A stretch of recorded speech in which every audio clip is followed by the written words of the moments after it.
intitulé ce message « Une église qui vit le miraculeux ». Définition du miracle, quand on cherche, on trouve ceci. Le miracle, donc un miracle désigne un fait extraordinaire en dehors du cours naturel des choses, dépourvu d'explications scientifiques, qui est alors vu comme surnaturel et attribué à une puissance divine. Et lorsque on lit le livre des Actes des Apôtres, quelque chose ressort, et c'est cette dimension miraculeuse que vivait l'Église et dans laquelle on est appelé à entrer et à vivre. Et notamment, on va voir ce qui a trait notamment à la guérison au travers de 3 textes dans le livre des Actes, chapitre 3, un texte qui est bien connu. Allez, à partir du verset 1er, Actes chapitre 3 et verset 1er. Pierre et Jean montaient ensemble au temple à l'heure de la prière. C'était la 9e heure, il y avait un homme boiteux de naissance qu'on portait et qu'on plaçait tous les jours à la porte du temple, appelé la Belle, pour qu'il demandât l'aumône à ceux qui entraient dans le temple. Cet homme, voyant Pierre et Jean qui allaient y entrer, leur demanda l'aumône. Pierre, de même que Jean, fixa les yeux sur lui et dit « Regarde-nous ». Et il les regardait attentivement, s'attendant à recevoir d'eux quelque chose. Alors Pierre lui dit « Je n'ai ni argent ni or, mais ce que j'ai, je te le donne. Au nom de Jésus-Christ de Nazareth, lève-toi et marche. » Et le prenant par la main droite, il le fit lever. Au même instant, ses pieds et ses chevilles devinrent fermes. D'un saut, il fut debout et il se mit à marcher. Il entra avec eux dans le temple, marchant, sautant et louant Dieu. Tout le monde le vit marchant et louant Dieu. Il reconnaissait que c'était lui qui était assis à la belle porte du temple pour demander l'aumône, et il fut rempli d'étonnement et de surprise au sujet de ce qui lui était arrivé. Amen. Ce récit qui est là, le récit d'un homme dont la vie est déjà terrible et dont la vie est d'une routine qui est implacable.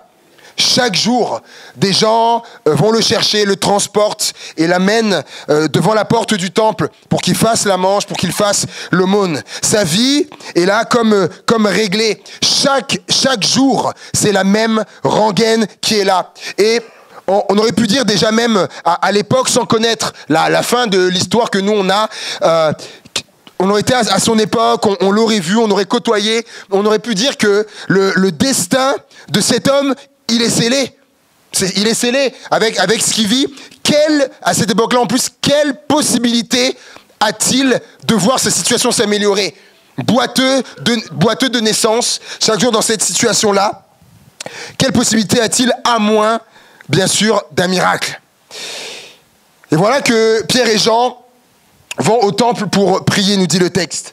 Et c'est pas la première fois qu'ils vont au temple. C'était quelque chose qui était habituel pour les croyants d'origine juive. Donc c'est pas la première fois qu'ils vont au temple pour prier. Et quand on lit le texte, logiquement, cet homme était là, mis devant tous les jours. Donc c'est pas la première fois non plus qu'ils voient cet homme-là à l'entrée.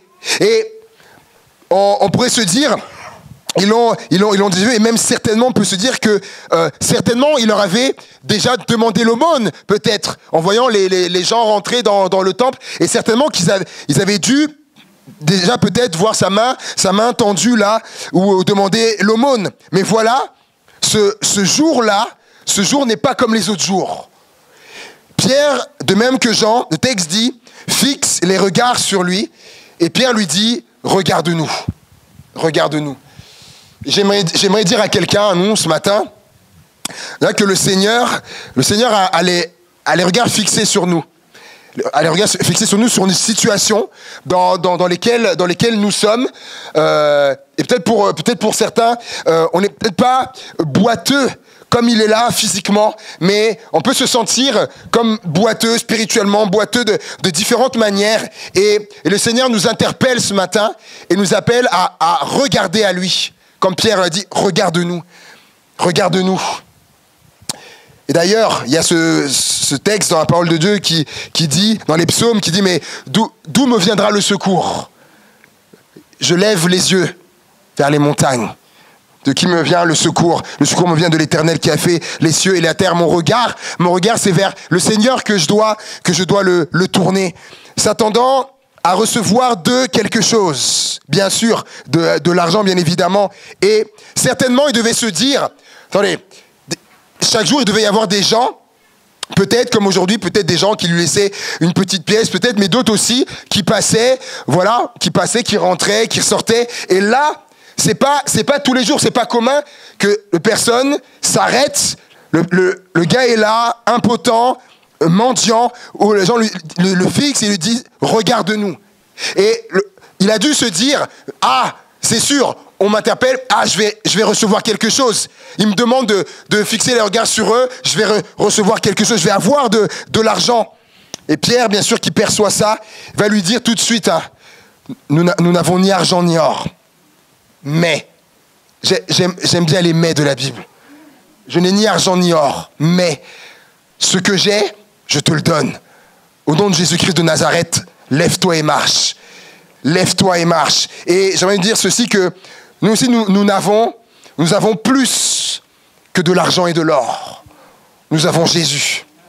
Nous avons Jésus. Et c'est plus que de l'argent et de l'or. Le texte dit qu'à l'instant même, ses pieds et ses chevilles devinrent fermes. Quand je méditais ça ce matin là, le message, quand j'ai lu le mot cheville, ça m'a rappelé une anecdote il y a quelques semaines là dans le Connect Group. Je sais pas si elle est là ce matin, Sophie. Elle partageait quand est arrivé le moment de les partages, les sujets de prière. Elle nous partage que elle est arrivée que au niveau de sa cheville, elle a extrêmement mal à sa cheville là. C'est vraiment difficile. Et voilà, on dit on va aussi on va prier pour ça.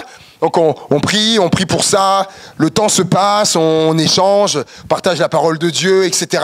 Puis arrive le temps de la fin, on se sépare, les uns et les autres s'en vont. Et là, Sophie qui nous dit j'ai plus mal à la cheville. J'ai plus mal à la cheville. Et là, bien sûr, la joie dans le groupe, etc. Donc, c'est des fois ce sont les choses que le Seigneur fait. Il fait ses miracles. Et d'un saut, il se mit à marcher. Il se mit à marcher. Et il n'a jamais, alors qu'il n'avait jamais marché. Ça me vient là tout de suite là, une expérience que j'ai vécue. Il y a plusieurs années de ça. Pendant un temps de vacances, on était en Bretagne et puis un dimanche, on va dans une église là-bas, au culte dimanche. Et puis, en y allant, je souffrais au niveau de la jambe, là, du genou. Et c'était embêtant. Et puis, on va au culte. Et puis voilà, on s'assoit, on vit le culte, tout le culte se passe. À la fin du culte, ça se termine, on parle avec les gens, tout ça.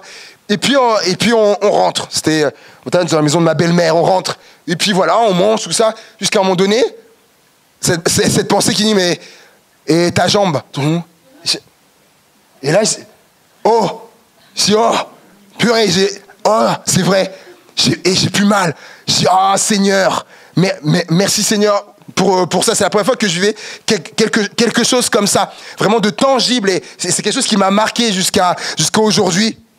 Les miracles du Seigneur. D'un saut, il se mit à marcher. Donc, alors qu'il n'avait jamais marché, nous dit le texte. Les uns et les autres ici, on a tous appris à marcher. On a appris à marcher jusqu'à preuve du contraire. Là, sinon, quelqu'un lève la main là et me dit qu'il n'a pas appris à marcher. Je veux bien avoir son témoignage. Et je parle pas de ce qui se passe lorsque à la naissance, quand un peu après, le petit, il fait des pas comme ça, parce qu'après ça se termine ça. Après on apprend à marcher, on voit tous les chutes qu'on a fait, on apprend à marcher. Et lui, le texte dit que se mettant debout, il se mit à marcher, alors qu'il a même pas appris à marcher. Il se met à marcher. On voit la dimension miraculeuse. Et le texte dit même que avant ça, il s'est mis à sauter. Il a sauté avant de marcher. Dimension du miracle. Et bien sûr, louant Dieu, là, il est dans la joie. Le gars est trop heureux, bien sûr. On se met à sa place. Imaginez un petit peu dans la situation dans laquelle il était, lui qui était voué. C'était ça. Il était voué du coup à une vie de misère. Et d'un seul coup, parce que le miracle prend place, tout change radicalement. Parce que à cette époque-là, comme aussi aujourd'hui, il y a un isolement. Quand tu es dans cette situation-là, il y a un isolement, il y a un rejet par certains. Socialement, tu es coupé. Et là, parce que le miracle prend place, du coup, il va être réintégré socialement. Des gens vont être autour de lui-même, il va peut-être même pouvoir travailler, etc. Donc, tout change radicalement par le miracle qui prend place. Et comme il y en a souvent, il y a les rabat-joie qui arrivent, les chefs religieux. Après, le miracle qui a pris place, et ils sont pas contents. Et ils demandent des explications. Comment ça se fait, etc. Et Pierre, qui est là, devant eux, va leur expliquer, il va leur dire, c'est par Jésus de Nazareth, le même que vous avez fait crucifier là, qui est ressuscité d'entre les morts. C'est par ce Jésus-là que cet homme se tient en pleine santé devant vous, que le miracle a pris place. Et le chapitre d'après, donc Actes, chapitre 4, et le verset 14, il est dit ceci. Actes, chapitre 4, verset 14, mais comme ils voyaient là près d'eux l'homme qui avait été guéri, ils n'avaient rien à répliquer. Ils leur ordonnèrent de sortir du Sanhédrin et ils délibérèrent entre eux, disant « Que ferons-nous à ces hommes ? Car il est manifeste pour tous les habitants de Jérusalem qu'un miracle signalé a été accompli par eux et nous ne pouvons pas le nier. » Nous ne pouvons pas le nier. Et là, j'ai mis cette phrase-là. Quand le miracle ferme la bouche aux détracteurs. Quand le miracle ferme la bouche aux détracteurs. Et là, le texte dit, premièrement, ils n'avaient rien à répliquer. Et ils disent après, nous ne pouvons pas le nier. On est obligé de constater qu'un miracle a pris place. Ben oui, tout le monde le voyait, cet homme-là, tous les jours. Et le verset 22 dit ceci, du chapitre 4.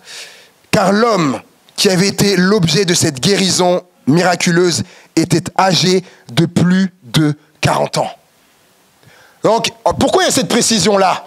On n'était pas obligé de savoir son âge. Mais comme il n'y a pas de hasard avec le Seigneur, le Saint-Esprit a voulu que ce soit notifié. C'est pas pour un 40 ans, imaginons que 40 ans que le gars était dans cette situation-là. 40 ans comme ça. On ne parle pas de quelques années, plus de 40 ans, le dit le texte, plus de 40 ans. Et il peut y avoir, des fois dans nos vies, des situations, des besoins de miracles, de guérison, peut-être physique, mais pas forcément que ça. Guérison physique, guérison émotionnelle, aussi dans différents domaines. Et par rapport à des choses qui sont là depuis des années. Depuis des années que je suis avec ça, des années que je me bats avec ça, ça fait des années que je traîne ça, et certains peut-être se disent, mais ça fait tellement d'années que j'ai ça, mais pourquoi ce serait différent maintenant ? Il n'y a pas de raison. Laisse-moi te dire que tout n'est pas scellé d'avance. Les choses peuvent changer, comme on vient de le voir. Les choses peuvent changer. Le deuxième texte que j'aimerais voir avec vous, c'est Actes chapitre 5. Actes chapitre 5 et le verset 14. Actes chapitre 5, verset 14. Même pardon, à partir du verset 12. Actes chapitre 5, verset 12. Beaucoup de miracles et de prodiges se faisaient au milieu du peuple par les mains des apôtres. Ils se tenaient tous ensemble au portique de Salomon et aucun des autres n'osait se joindre à eux. Mais le peuple les louait hautement, le nombre de ceux qui croyaient au Seigneur, hommes et femmes, s'augmentait de plus en plus, en sorte qu'on apportait les malades dans les rues et qu'on les plaçait sur des lits et des couchettes, afin que lorsque Pierre passerait, son ombre au moins couvrit quelqu'un d'eux. La multitude accourait aussi des villes voisines à Jérusalem, amenant des malades et des gens tourmentés par des esprits impurs, et tous étaient guéris. L'église qu'on appelle l'église primitive, l'église naissante, l'église vivait le miraculeux. Elle vivait le miraculeux, elle vivait le surnaturel. Mais j'aimerais dire en fait que pour l'église, c'est naturel de vivre le surnaturel. C'est naturel de vivre le surnaturel. Il ne faut pas être étonné. Non, c'est normal. C'est normal. Et le texte dit là que l'ombre de Pierre, quand elle passait, l'ombre de Pierre guérissait certains malades. Et il y a quelques années, j'apprenais, vous voyez, qu'il y a des endroits dans le monde là, où vous savez, il y a des gens qui falsifient la parole de Dieu. Moi, j'appelle ça, ces gens-là, pour moi, je dis, c'est des charlatans. Et qui faisaient ça comme ça, où ils prêchaient de sorte que les gens viennent et tout ça. Et ils disaient, voilà, venez, mon ombre. Voilà, en passant mon ombre qui est là, mon ombre va guérir. Prenant ce texte-là, mon ombre va guérir. Ou puis d'autres endroits aussi où il y a un texte dans la Bible qui dit que les linges qui avaient touché l'apôtre Paul, certains linges qui étaient appliqués sur les malades, les maladies sortaient des corps, les esprits mauvais également. Et aussi d'autres personnes faisant ça, prenant des linges qui les avaient touchés, disant venez et prenez des linges et ils jetaient ça sur les gens. Pourquoi je dis ça? Pour que quelque chose, pour qu'un enseignement soit véridique. On nous a appris que il faut que ça figure au moins 3 fois dans la Bible pour que ce soit une doctrine, disant que ouais, si mon ombre passe, ça va guérir. C'est là, il faut que 3 fois minimum dans la Bible, il faut que ce soit écrit. Or, ça n'apparaît qu'une seule fois. C'était quelque chose comme ça qui était exceptionnel. C'est l'ombre et les linges qui avaient touché. Et ce qui est important, c'est pas l'ombre et les linges, c'était le courant de foi qu'il y avait. Les gens, la foi qui était là en réponse au message, à ce qu'ils entendaient, la bonne nouvelle, tout ça. C'était la foi des gens dans le Christ qui ouvrait la porte au miracle. Au miracle.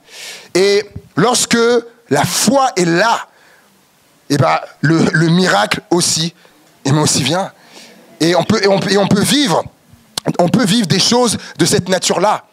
Et les Mauriciens, les Réunionnais, ces gens de ce coin-là entendent pour la première fois la parole de Dieu et les gens sont bouleversés.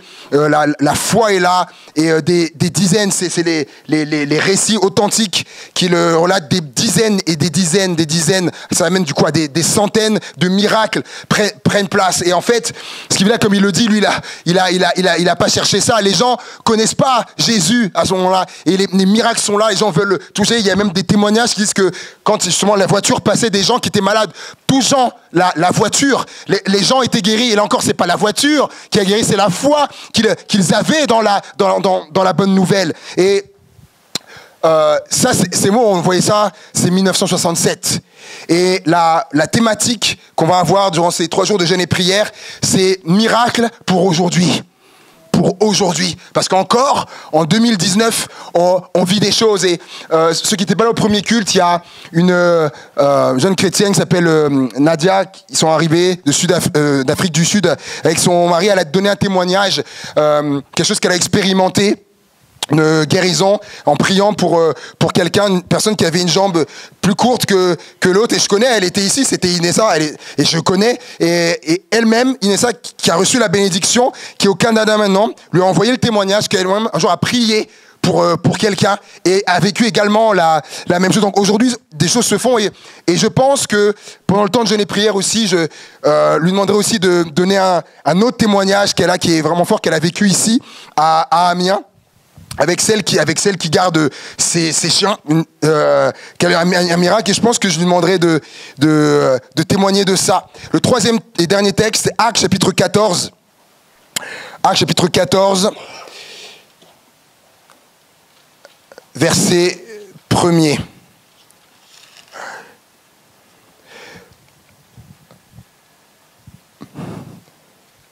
À Icône, Paul et Barnabas entrèrent ensemble dans la synagogue des Juifs et ils parlèrent de telle manière qu'une grande multitude de Juifs et de Grecs crurent.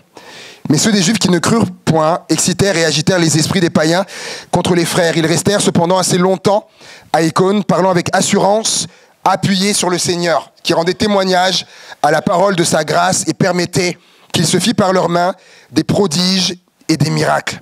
La population de la ville se divisa. Les uns étaient pour les Juifs, les autres pour les apôtres. Et comme les païens et les Juifs, de concert avec leurs chefs, se mettant en mouvement pour les outrager et les lapider, Paul et Barnabas, en ayant eu connaissance, se réfugièrent dans la ville de Lycaonie, à Lystre et à Derbe, et dans la contrée d'alentour. Donc ils ont dû fuir. Ils y annoncèrent la bonne nouvelle. À Lystre se tenait assis un homme impotent des pieds, boiteux de naissance, et qui n'avait jamais marché. Il écoutait parler Paul, et Paul, fixant les regards sur lui et voyant qu'il avait la foi pour être guéri, dit d'une voix forte, « Lève-toi droit sur tes pieds. » Et il se leva d'un bond et marcha. À la vue de ce que Paul avait fait, la foule éleva la voix et dit en langue lycaonienne, « Les dieux, sous une forme humaine, sont descendus vers nous. » Ils appelaient Barnabas Jupiter et Paul Mercure, parce que c'était lui qui portait la parole. Le prêtre de Jupiter, dont le temple était à l'entrée de la ville, amena des taureaux et des bandettes vers les portes et voulait, de même que la foule, offrir un sacrifice. Les apôtres Barnabas et Paul, ayant pris cela, déchirèrent leurs vêtements et se précipitèrent au milieu de la foule, en s'écriant « Ô hommes, pourquoi agissez-vous de la sorte? Nous aussi, nous sommes des hommes de la même nature que vous, et vous apportant une bonne nouvelle, nous vous exhortons à renoncer à ces choses vaines pour vous tourner vers le Dieu vivant qui a fait le ciel, la mer et tout ce qui s'y trouve. Amen. » Amen. Ce qui s'est passé là est similaire à Acte 3. Cet homme, il a impotent des pieds, boiteux de naissance, comme dans Acte 3, et qui vit ce miracle-là. Et derrière, les gens qui sont là, qui prennent Paul et Barnabas pour des dieux, ils veulent commencer à les adorer et tout ça. Et Paul qui dit non, il leur dit calmez-vous. Non, il dit nous sommes comme vous, nous sommes des hommes de la même nature que vous. C'est pas nous qui avons fait que ce miracle soit là, on a prié, mais c'est le Dieu vivant que nous sommes venus vous parler. C'est lui qui a fait le miracle et qui fait les miracles. Il les exhorte à se tourner vers ce Dieu-là et à abandonner les faux dieux. Sous de la même nature, effectivement. Dieu peut t'utiliser pour le miracle. Parce que des fois, quand on lit les textes comme ça, on peut se dire « Ah, mais non, ça, c'est pour une élite, ça. C'est pour une élite, c'est pour une classe particulière, c'est pour les pasteurs, au mieux certains prédicateurs, certains orateurs, ou des gens qui ont reçu le don de guérison, mais non, c'est quelque chose comme ça, je peux pas le vivre. Je peux pas le vivre. » J'aime ce verset de Jésus qui a dit « Voici les miracles qui accompagneront les pasteurs. » Et là, je vois la sœur là-bas qui... c'est pas ça. Ouais.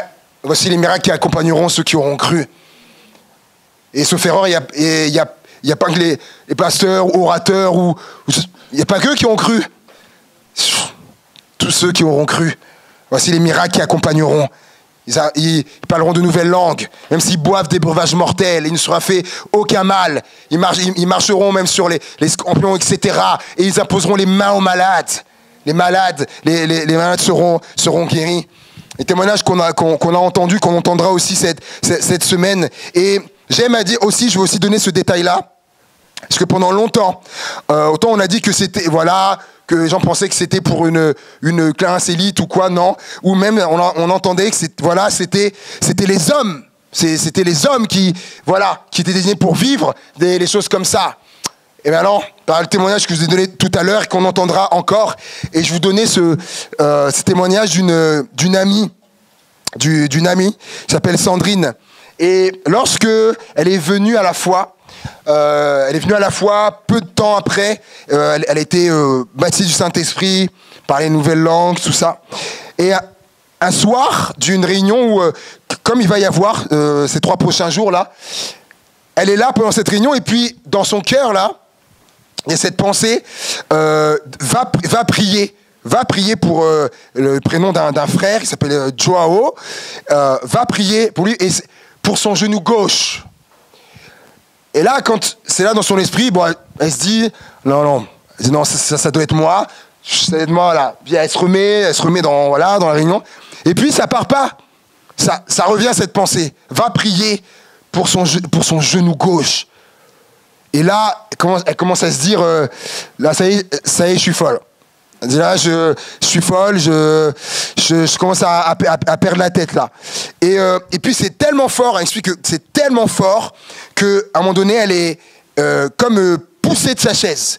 Comme poussée, comme une quoi, la pousse, et comme, presque comme contre sa volonté, quoi, vous voyez, d'aller. Vous voyez. Et elle va... Ok, voilà, elle obéit, mais elle dit, non, c'est dingue cette affaire-là. Et elle prie, Elle prie pour le frère. Et sur le chemin du retour, elle dit, ouais. Elle dit ça, elle dit, pourquoi j'ai fait ça? Pourquoi j'ai fait ça? Pourquoi j'ai fait ça? Et donc, elle va se rasseoir. La réunion se termine. À la fin de la réunion, le frère vient la voir. Le frère vient la voir et il lui demande, mais pourquoi tu as fait ça? Et là, ça y est, en elle s'est arrêtée. Elle dit, ça y est, j'ai fait n'importe quoi. Et elle dit, c'était là dans mon cœur et cette pensée très forte de prier pour ton genou gauche. Il dit, je vais te raconter. Il est à la retraite maintenant, mais avant, de métier, il était maçon. Et il dit, hier, j'étais en train de faire de la maçonnerie, donc il était travailler dans la maison d'une de ses filles. Il faisait le carrelage. Et il disait, voilà, à un moment donné, j'ai oublié que il y avait du produit que j'avais mis là. Donc c'est avant de mettre les carreaux, et c'est corrosif. Et j'avais oublié que j'avais mis le produit, je mettais un carreau, et donc c'est à genoux, hein, forcément. Et il dit, j'ai posé le genou sur une partie où il y avait le produit, et ça a brûlé. Ça a brûlé du coup. Mon genou, et je souffrais. Je souffrais le martyre, même jusque-là, là, je souffrais mon genou. Et il dit, quand t'es venu prier, au moins, du coup, il dit, la douleur, il dit, elle est partie. Il dit, je te parle là, il dit, j'ai plus mal. Et il était là, elle-même était là, elle s'est mis, les larmes ont coulé. Et à une autre reprise, un jour, une amie à elle vient la voir. Il vient la voir, et son amie, quand elle la voit rentrer, elle voit la mine défaite, et elle pose la question, tiens, mais qu'est-ce qui se passe? Qu'est-ce qu'il y a? Et donc son amie, qui était enceinte à ce moment-là, lui dit, je reviens d'une échographie, et on m'a dit qu'ils ont vu qu'il y avait quelque chose sur le bébé, comme une grosseur, il y avait quelque chose, ils ne savaient pas bien quoi, mais qu'il y avait ça qui était là. Et les mamans qui sont là, les mères qui sont là, peuvent comprendre, imaginez un peu, tu attends un bébé, puis on te dit qu'il y a ça te mine bien. Et là, vraiment, elle est dans l'abattement. Et Sandrine, donc elle ose lui dire, voilà, si tu acceptes, je veux bien prier pour toi. Son amie, elle est pas croyante. Et son amie accepte, elle dit, je veux bien. Et donc Sandrine prie pour elle. Sandrine arrive et pose la main sur le ventre et a pris le Seigneur pour le bébé. Des semaines se passent et un jour son ami revient la voir et le visage est différent. Le visage c'est plus le même. C'est la banane jusque là. Et elle voit, comment ça va, etc. Mais qu'est-ce qui arrive? Elle dit, voilà, je reviens, j'ai eu une autre écho, je reviens et en fait, voilà, le spécialiste disait que ce qu'il y avait sur l'enfant, la grosseur, ça a disparu. C'est plus là.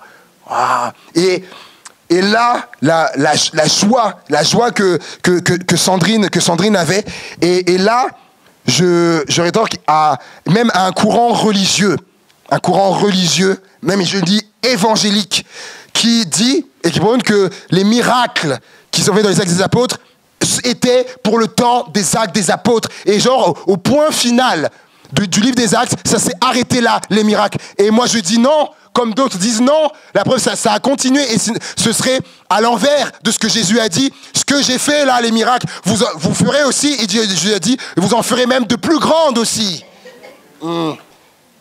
C'est encore le temps des miracles et d'en vivre. Amen.